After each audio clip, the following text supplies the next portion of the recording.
Dolphins fans, today we're sponsored by Mint Mobile. They have cell phone plans starting as low as $15 per month.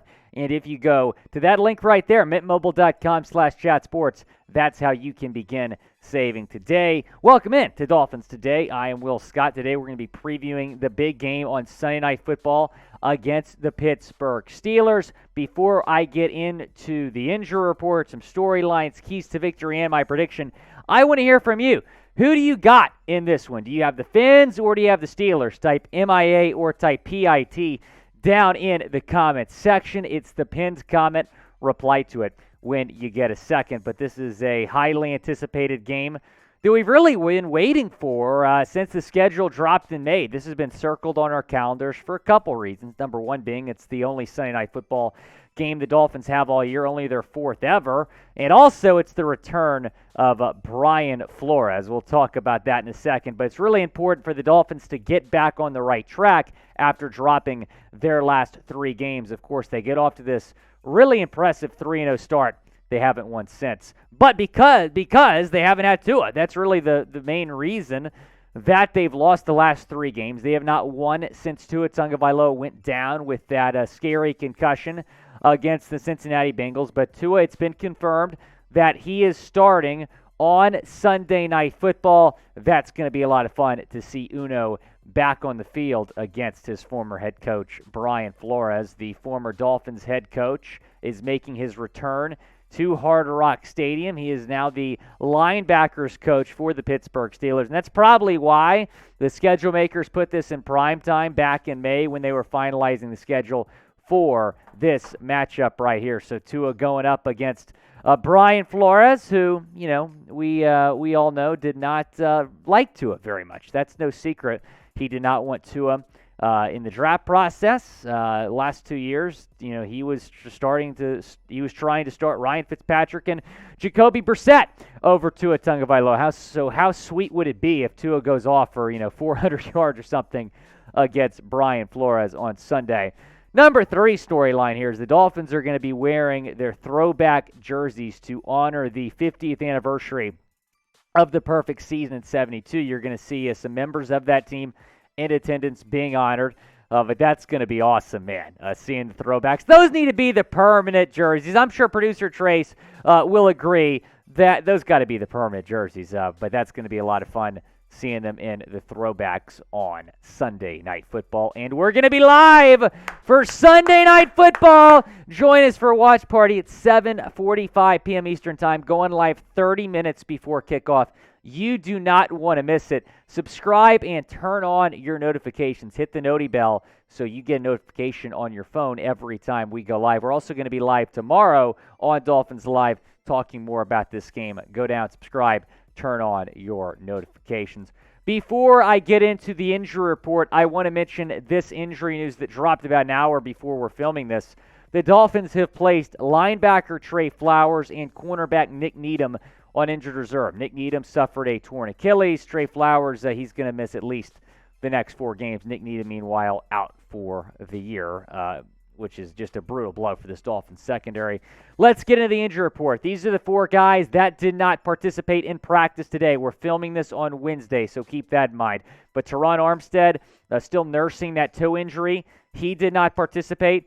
Keion Crossen also did not participate. Crossen injured his knee and did not return against the Vikings. Ogbah also suffered an injury against the Vikings and not return, a back injury, and then Christian Wilkins with a hand injury not participate.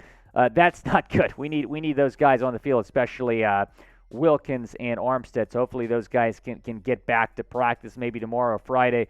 It also is worth noting that Melvin Ingram did not practice because of vet rest. So I didn't put him on here because he's not injured. It was just vet rest. Limited participants as follows. Jerome Baker with a hip X vet rest. He's limited, so he looks to be good to go. It's not injury-related. Kader Kohou with an oblique. Raheem Mostert with a knee, and then Zach Sieler with a hand injury. Those guys were all limited, as well as Durham Smythe. He's dealing with a hamstring. Skylar Thompson, obviously, with the thumb injury. Jaylen Waddle with the shoulder injury. And then these players were full participants in practice today. Elijah Campbell, Tanner Conner, and Greg Little. I'm just surprised Greg Little's still on the team after a 1.5 pass block grade last week. but he's still on the team. Hopefully, Terron Armstead can go. I'll say that. Guys, before I get into more about the game, I want to tell you about our good friends over at Mint Mobile because they're providing unlimited premium wireless plans starting as low as $15 per month. That is an unbelievable deal. And if you make the switch, your service is going to switch seamlessly between 5G and 4G LTE. You can use your day however you like, even where coffee shops don't exist. Start saving today by going to mintmobile.com/chatsports. That link is in the comments and the description of this video. Make the switch. I did not regret it. It is a great deal that I'm getting through Mint Mobile. Let's transition now to the Steelers injury report. Larry Ogunjobi did not practice today with the knee. Steven Sims did not either with a hamstring. Mason Cole limited with a foot/ankle injury. James Daniels with an ankle as well. And then Minkah Fitzpatrick, you guys remember that guy? He's out. He was limited with a knee injury. These guys also limited.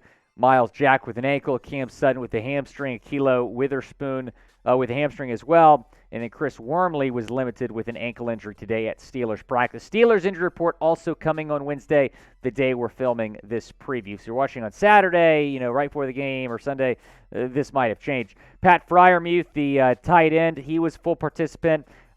He's still in concussion protocol, I guess, though.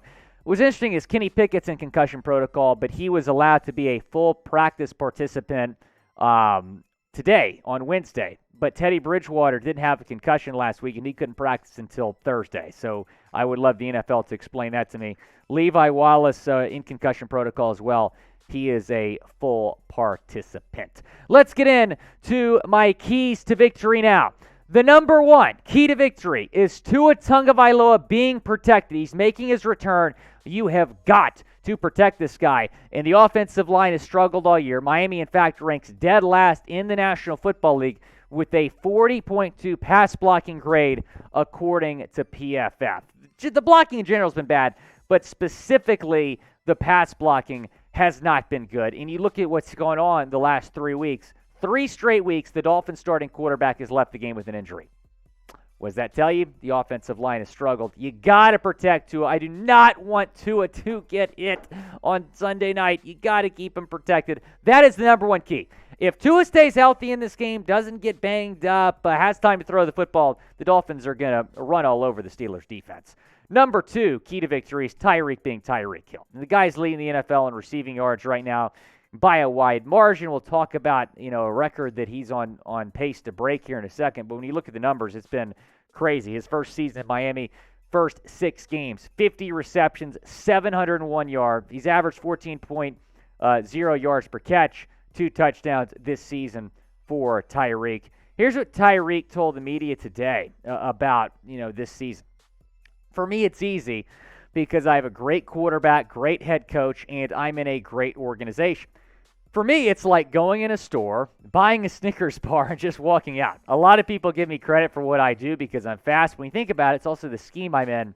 I'm so open all the time. And Tyreek, when we talked about the trade, when it went down back in March, how good of a fit he was going to be in McDaniel's offense, we're seeing those results.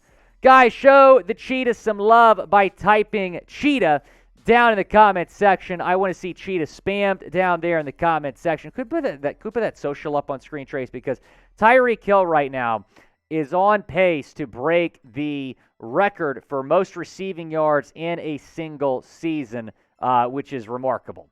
As we get into my next key to victory here, number 3, forcing turnovers. I think that if you win the turnover battle, you win this football game on Sunday night, and I'm confident the Dolphins defense can step up against Kenny Pickett. Here's what Pickett's done. Now, 1 touchdown, 4 picks. It is worth noting that 3 of those 4 interceptions were thrown in his NFL debut, so maybe cut him a little bit of slack there. I think 1 was a Hail Mary, too. 66.3% completion percentage, 514 yards this season for Pickett. Again, if you win the turnover battle, you win this game. You're playing a rookie quarterback on prime time. Take advantage of that matchup. Put a lot of pressure on this guy. Hopefully Wilk is going to be out there playing. Hopefully Ogbah is going to be out there playing. Trey Flowers will miss him. Melvin Ingram, whoever you have that's the edge rusher position, put some pressure on Kenny Pickett for some turnovers. being aggressive on defense, but also being aggressive on offense. I want to see some go balls, man. You got Tua Tagovailoa back. First time we've seen him in the last month. So take advantage of having your quarterback back. You're going to have Waddle out there. You're going to have Tyreek out there. Burn that Steelers secondary. And then my fifth key to victory, start fast. This Dolphins team, I sound like a broken record because that's literally a key every single time because they haven't done it. In fact, in the last 5 weeks of the season, Miami has not scored the first touchdown of the game. 5 straight weeks, the opposing team has scored the first touchdown. That has contributed, I think, to this losing streak. They cannot start fast. Yeah, they've been a second-half team, at least for the most part, but they got to start fast on Sunday Night Football. You don't want to give the Steelers, who are the underdog here, a 7-point dog, any momentum. Let's talk about some players to watch. The first player being Tua Tagovailoa making his return. How is he going to play? I say in the first quarter. I think by the fourth quarter he'll settle in, but is he going to show any rust? He hasn't played in over 3 weeks. Is he going to perform well early on? That's what I'm looking for. Number 2 is Jaylen Waddle. And I'm not going to say Jaylen Waddle cost the Dolphins their last game because there was a lot of blame to go around, and Waddle actually had a decent game, at least his stat line did, but he did have that costly fumble with about 4 minutes left in the fourth quarter to cost the Dolphins that football game. How is he going to play? I think he's going to be hungry to play well. He's got his quarterback back. He's unhappy with the way the last game finished. I think Waddle is going to explode on Sunday in the receiving yards category. Number 3 player to watch is Kader Kohou. We missed Kohou in the last game. How is he going to play in this game? He was limited in practice today. I expect him to play on Sunday. Mike McDaniel said he's optimistic, or hopeful, I think was the word he used, about Kohou's status for Sunday. But with Nick Needham out, Kohou's going to be CB2 at least until Byron Jones gets back. So we'll see how he does in that role. And then Mike Gesicki. Mike Gesicki starting to get utilized a little bit more. Caught 2 touchdowns last week against the Vikings. I want to see if he has that same production this week. And then Christian Wilkins, we actually just learned a few moments ago that he did not practice today. Hopefully he's okay. But if he does play, I expect him to have a big game. He was great against the Vikings. He's been great all year long for the Miami Dolphins. Now let's get into my prediction. What do I think is going to happen on Sunday Night Football with Tua coming back and Brian Flores returning to Miami as well? Here's my prediction. Fins for the win.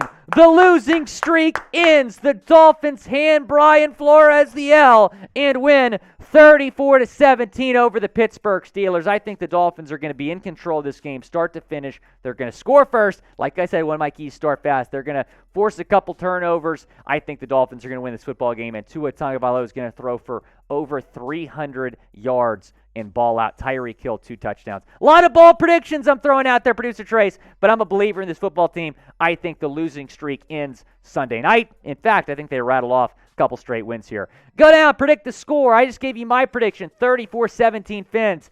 I want to hear from y'all. John Ruiz, I know you're going to be down there. Give me your score prediction. Predict it. Dolphins-Steelers, what is going to be the score, the final score on Sunday Night Football?